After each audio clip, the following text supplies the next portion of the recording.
this tutorial on how to make a lazy daisy stitch. Now a lazy daisy stitch is a whole lot of fun. In this case we're going to be using a lazy daisy stitch for the bumblebee wings as well as the leaves on each of those stems. So if we're looking at our finished project first, this is what I'm talking about with the lazy daisy stitch on the as the leaves on those stems. And this is where I'm looking at on the pattern. Right here it says hand embroidery, lazy daisy, 1 strand, and you're going to be using the grass green yarn. In this case, if we were to look up at this area, you would see that the lazy daisy stitch actually are the wings for the bee, but we're only using 1 strand with black floss.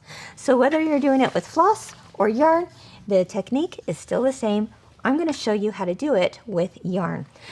Let's say this is my fabric right here, and I want my lazy daisy stitch to go up and around and back down, right? Well, to do that,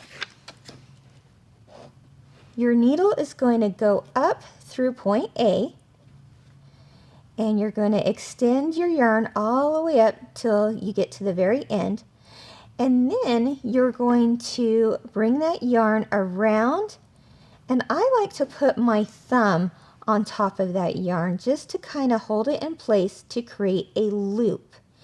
And I'm going to go back down in that same hole at point A.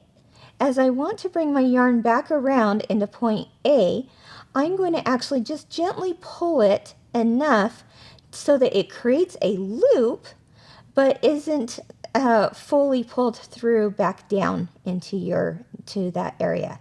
Because once the yarn goes down into point A, I'm going to bring it back up with my yarn still nice and loose and in a loop, and I'm going to tack it down with just a little tiny stitch on top so that it holds that yarn in place, thus creating a nice little loop that is nice and loose, but is still going to stay in place with that little extra stitch. Okay, so let's look at what that looks like here on our project. Once again, this is the pattern saying that I need the 1 strand, and I'm just going to eyeball where this is about to land. Think of this point as being point A, just like you had in the diagram. All right, so I'm going to bring my yarn up through that point. I'm using my large hand embroidery needle, and I've already put a knot in the back so that I can pull it all the way. Now I'm going to create the loop.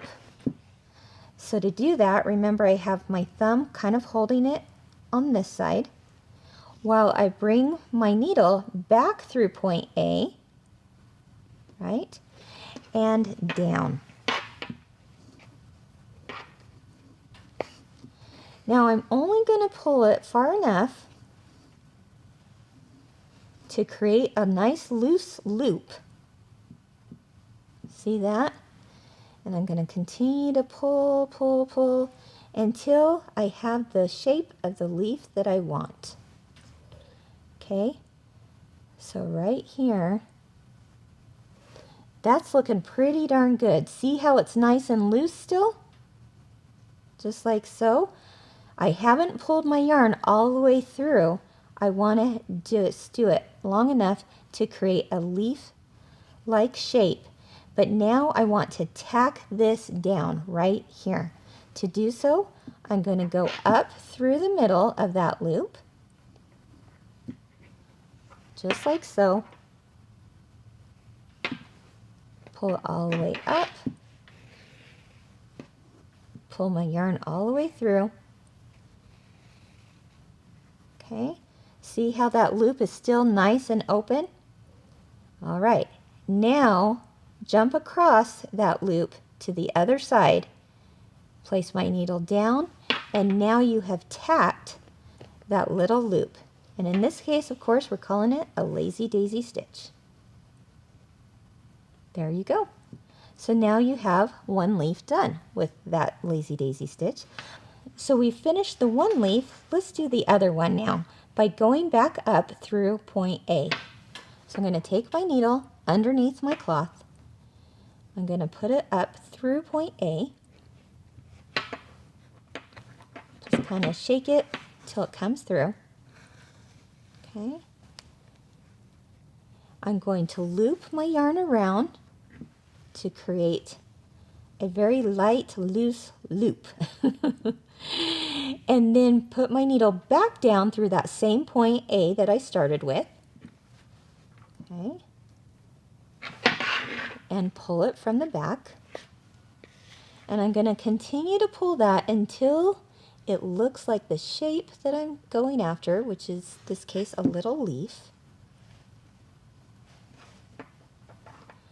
And you may want to just put your thumb on it so it doesn't pull all the way through, right?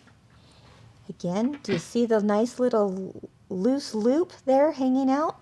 Well, it looks good as is, but we also want to tack it down just right here at the top. So to do so, I'm going to bring my needle up through the center, just like so.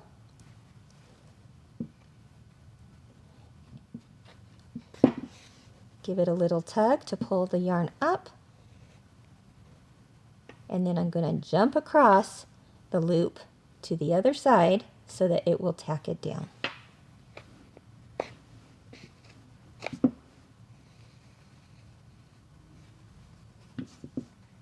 Now you'll continue this process on your bumblebee by doing the same kind of thing with one strand of black floss to create the bee wings.